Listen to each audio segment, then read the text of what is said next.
Welcome back to SwitchCorner. Today we're taking our weekly look at what's coming up over this next week on the Nintendo Switch. Now as always here I don't cover everything but the games that are just, like catching my eye or skipping over the shovelware and the like. Here I'm going to give you an idea of what you can expect and whether I'm going to be a day one buyer or if I'm personally just waiting on reviews. I will say this though, it is a monster week, that is for sure, and there's some amazing games. So yeah, look, with that, hit subscribe if you love the Switch as much as we all do here. Join our growing family. And let's get started.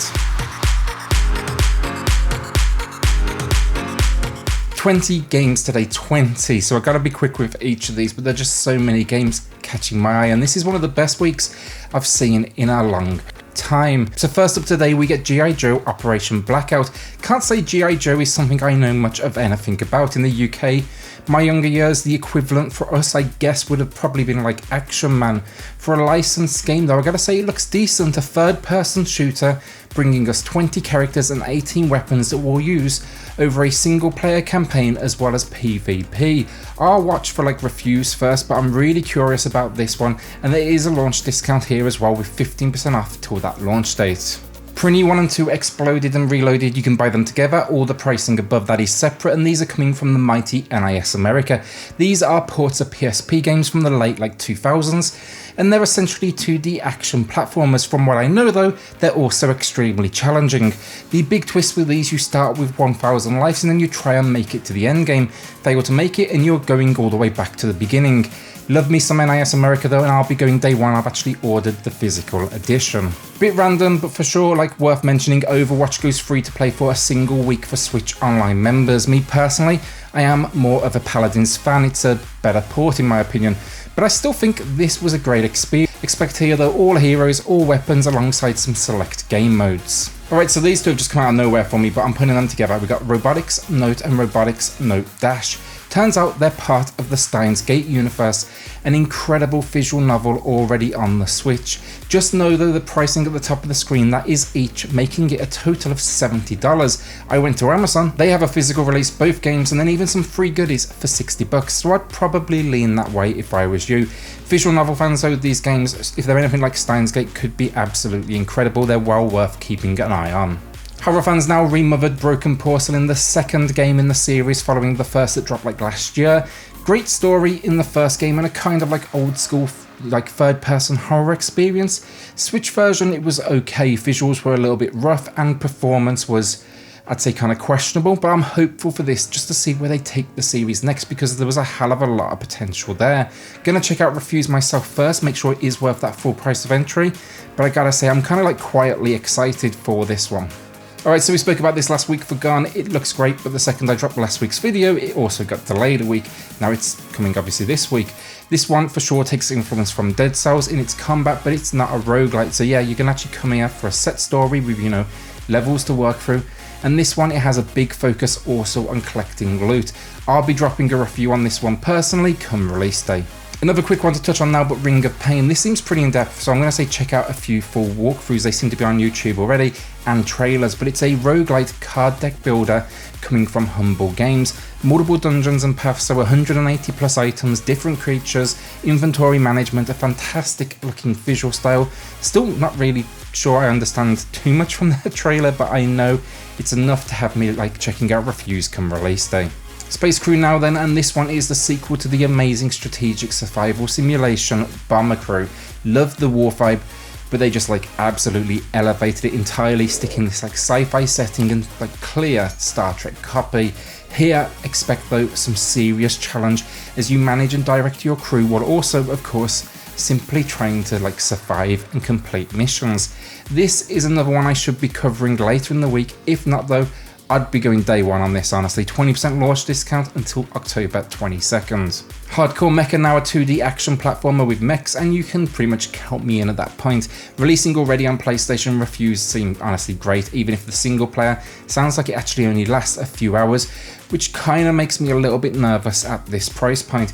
Everything else though sounds good. 50 enemies, 42 mechs, upgrades, new skills, story mode, survival mode, multiplayer online and off. If it can give me a reason to return, then I'm happy to spend the cash.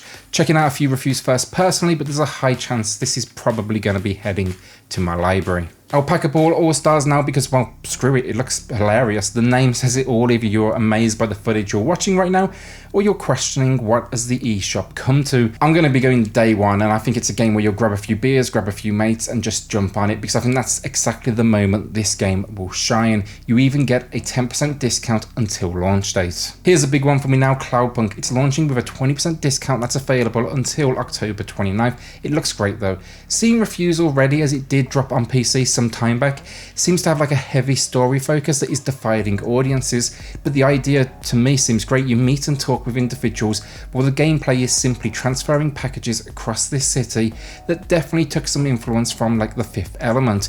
Visually though, looks stunning, and I'll take Cyberpunk pretty much any day. I will be checking out reviews. I just want to see first of all how the performance is on the Switch, but there's no doubt I'll be jumping in. Want to investigate a famous never caught serial killer? This is the Zodiac. It's based in 70s California, and it has a very surreal visual design. Seems here we have a first person exploration title where you'll be basically researching evidence, piecing together the scenarios, and just trying to figure it all out. Love the visual style though. It has 3 different endings, and it's promising a 70s infused soundtrack, and I mean the description sounds great. Hopefully they can deliver. Gonna take a guess and say this will be a slow burner. I'll be checking out reviews first on this one. I think it's probably gonna head onto the wish list for some time before like I free up some time to actually play it. Alright, so 2 games, same day, same price, Along the Edge and Seers Isle. They both come from a dev called Novabox, and they are visual novels, both receiving a 12% discount until launch date. Visual novels are not usually my thing, but they released a game called Across the Grooves on the Switch. Absolutely incredible. I covered it on the channel. Cannot wait for these at this point. I'm hoping to have reviews as well prior to launch. They have a hell of a like visual style, these guys though, and they both released elsewhere. Just amazing reviews. Along the Edge is set within the European countryside. You're looking for like a fresh start. While Seers Isle is set in a fantasy version of like medieval Northern Europe. The big thing that Novabox do, each decision impacts your character or group's options, their personality and their visual design. Cannot wait. Won't be for everyone, but those that like a slow burner, give these some serious consideration, or just general visual novel fans as well. Go and take a look at these ones.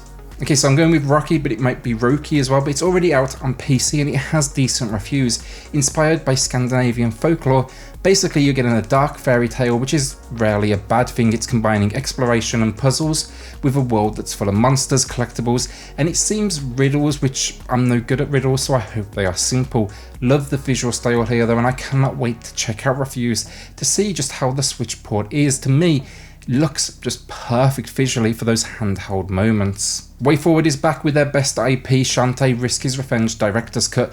This one was a DS game like from some years back now, for a character though that has become legendary, and it's always good to get access to these older titles, especially Shantae tend to be insanely expensive to pick up. Here though, it's a port where they've done some tidying to the visuals, you know, just to make it all fit on the screen, look good, while also adding in new features and rebalance the gameplay itself. Sides Wild Beast Unleashed, never heard of this anime honestly, but from what I can tell it started as a toy line, that obviously crushed it, and it was later turned into an anime way back in the 80s, and I guess it's either back or it's just generally always been popular, always been here, and I'm just the weird one for not knowing it. This game is basically a 3D arena brawler where you control big ass mechs to beat down on each other. Love the visuals, the mechs, they look awesome, but it seems from some information that was sent to me, it's actually targeting kids aged 6 to 10. To me, it still honestly looks good. I'll check out some like reviews because I love a good arena brawler, but just know that this could be a very simplistic experience. Our penultimate game of the week then, 9 Monkeys of Shaolin. Playing as a Chinese fisherman, you are out to avenge the death of your friends and family over in medieval China. Promising though 25 levels, I love the visual style, different perks, items, weapons, and then co-op play. I will nearly always pick up a new beat 'em up, but I will say with this one, the price point as it is makes me a tiny bit nervous, so I'm probably going to watch reviews first before I do actually pull out the credit card. So our final game of the week then, it's Team 17 on publishing duties here, and I don't know too much about this one, but Crown Trick. It sounds great, and the trailer, I'll be checking out reviews for sure, but it's promising like an animated roguelike RPG with turn-based combat and item management. To top all of that off though, then there's like procedurally generated environments, like tons of weapons, 60 plus challenges and puzzles, bosses. The description makes this one sound absolutely epic, so I'm excited to actually find out how epic it really is. And that is it. And even with these 20, I actually skipped so many games this week. So I'd say head over to the eShop, see if there's anything else that catches your eye. Is there anything though that you think I missed? I'm sure Postal's going to come up in the comments down below. But yeah, it's a great week and I cannot wait to check out some of these games. And hopefully I can get a fair few reviews out to you all over this next few days. With that, as always, then a shout out to the patrons of the channel who are just going above and beyond to support SwitchCorner. It truly is appreciated, helps more than you know, so thank you all so much. If you do want to check that out for yourself, it is linked in the video description down below. Then hit subscribe if you love the Switch as much as we all do here. Join our growing family, and I'll see you all on the next video. Thanks everyone.